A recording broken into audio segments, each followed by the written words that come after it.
It's good to be home. You know, we got a lot of new players, and I just noticed earlier today that we didn't even know our home routine. We hadn't been here in such a long time, so we got so many new players that we're counting on. So we had to actually walk through the routine so that they can know what we do at home and send out reminders of the times that we do things. But it is an absolute blessing to be home, and then playing in front these Bobcat faithful, and it was a great turnout tonight. And it's it just felt like it felt like the beginning of a special season for us, and I appreciate these fans, and I appreciate the coaches and the team, because they did what we've been asking them to do, and that's bring culture to the floor. You're playing against one of y'all's biggest rivals at home. Not even at home. This is being the home opener. What does it mean to get a big win like this? Man, it means a lot. Absolutely. It's hard to win. No matter who you're playing against. But we took a step in the right direction. That's a well-coached team. They're tough to play against. They're gritty. They throw a lot at you. We felt like last year that we were going to feel the sting of that loss last year for a long time, and we did. And it feels good to hold on to the win today. One big thing I noticed: 40 rebounds, a lot of points in the paint tonight. Brandon Love had a double-double. What was it about, like establishing that dominance in the paint that helped push on to the lid? Yeah, we believe in his ability. It's important for us to get him to believe in his ability.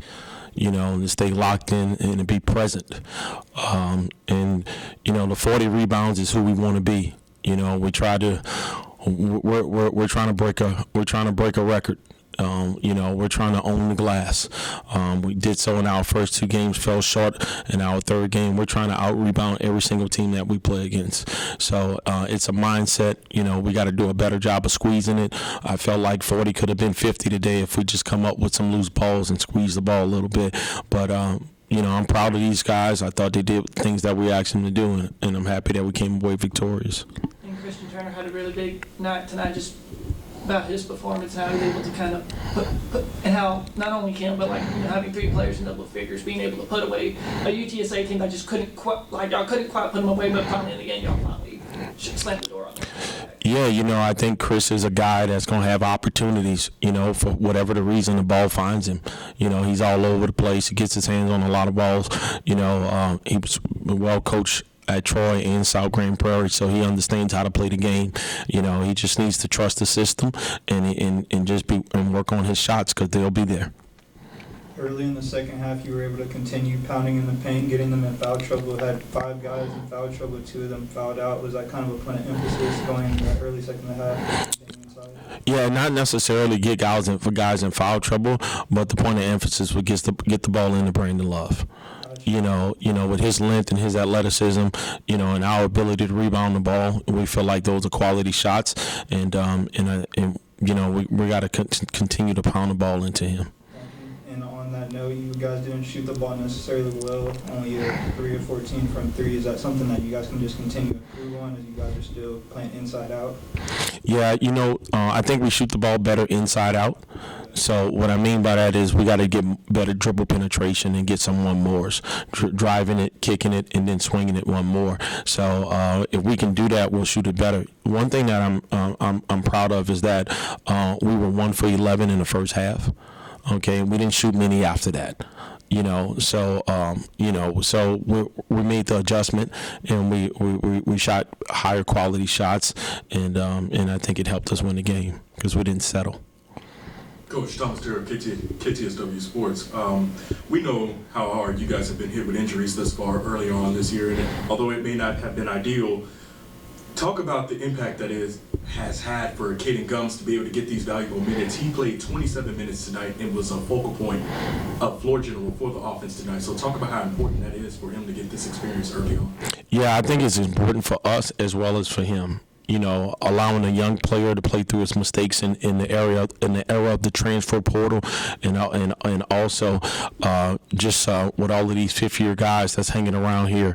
But when you can get a young player to have the level of confidence early on, by January he won't be a freshman anymore.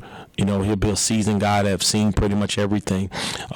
It's a special night for him to play in front of hometown. His family, all of his siblings are here.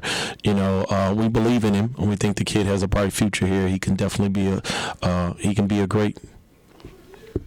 And then at what point in the second half did you really feel the momentum starting to swing you guys' way? Yeah, I thought the first 4 minutes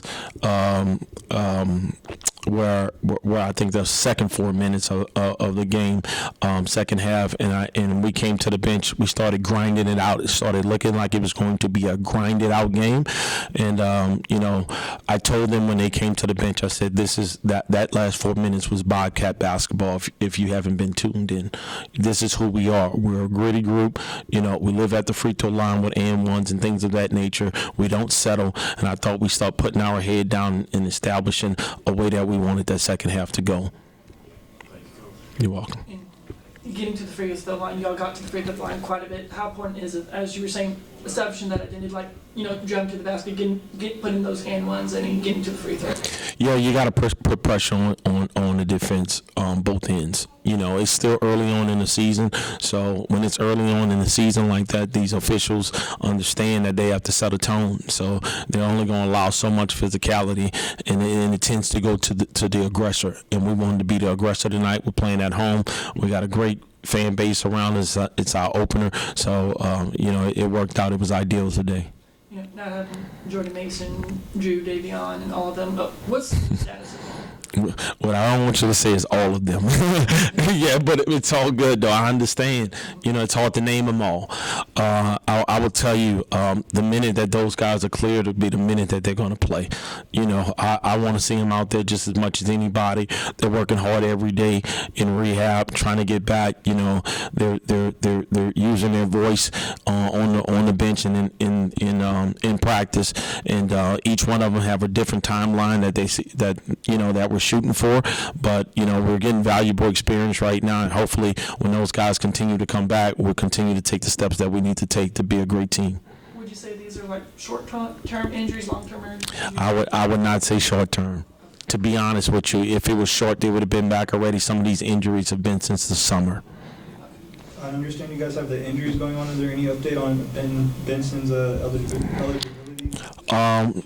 You know, not as of yet, but his situation is also an injury. Yeah, so he's also, his situation is also an injury, but there isn't any, we don't have an update on that right now.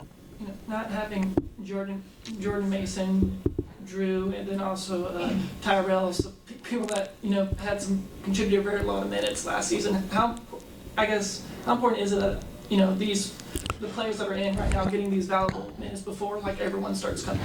Yeah, it's super important. You know, experience is the best teacher. You know, guys came here because they want to play, they want to be a part of something. But it's one thing to see it, and it's another thing to live it. So I think what they're learning is the level of sacrifice that it takes.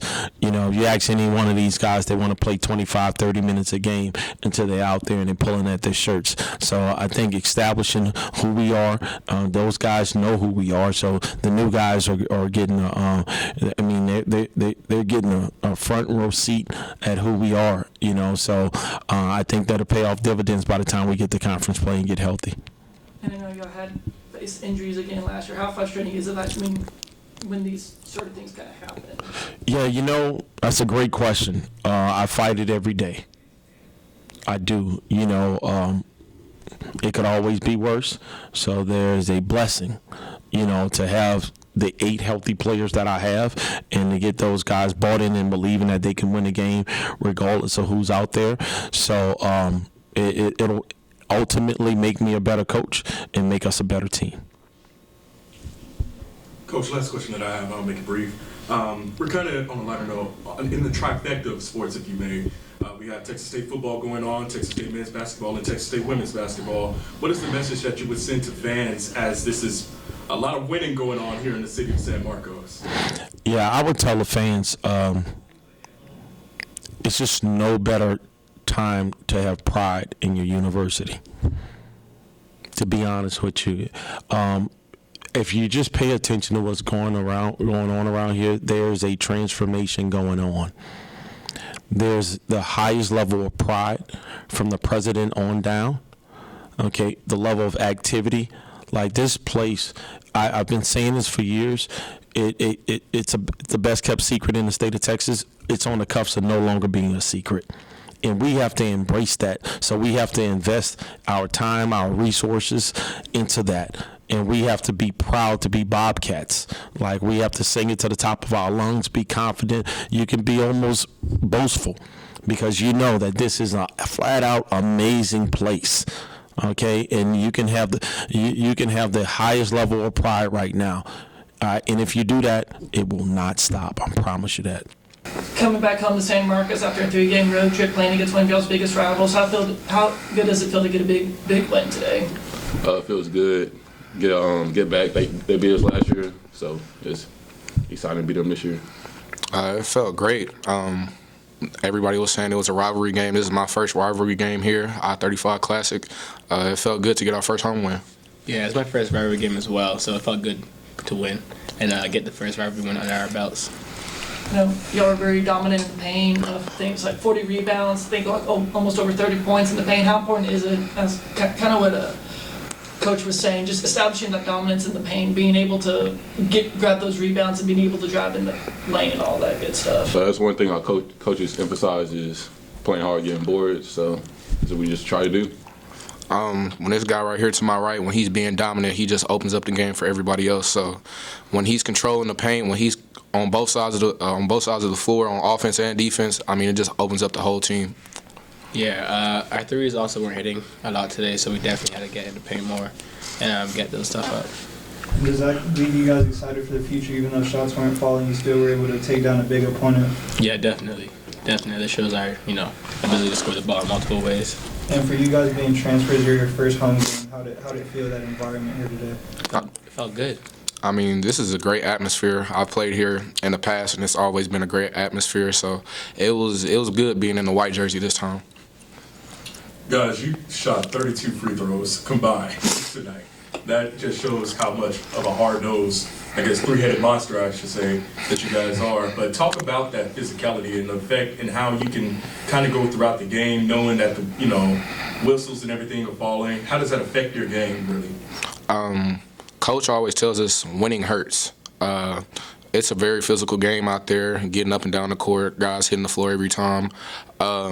Coach, he just wills us in practice. I mean, practice gets very physical, and it's a long week of preparation for games. So he just lets us know what type of game it's going to be, and we have to flip a switch mentally to know that we better be ready for any type of physical contact and finish through it if the refs don't blow the whistle.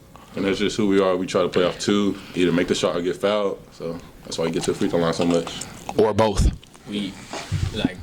They drill into us that we need to be tough. So getting to the line, getting fouled, playing physical, that's what we need to do to win games.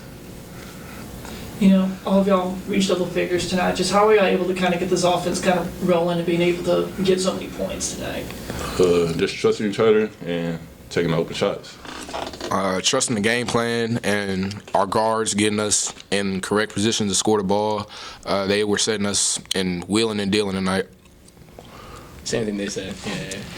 Tell me your thoughts on Hitting Gums. We know he's a freshman guard, kind of thrusted into a situation that's, I guess nowadays isn't too uncommon, but talk about how great or maybe not great that's been for him in the transition that has been coming from high school and how it's affected you all's game as well, as he is one of the primary guards of ball handlers. It's definitely been great for him.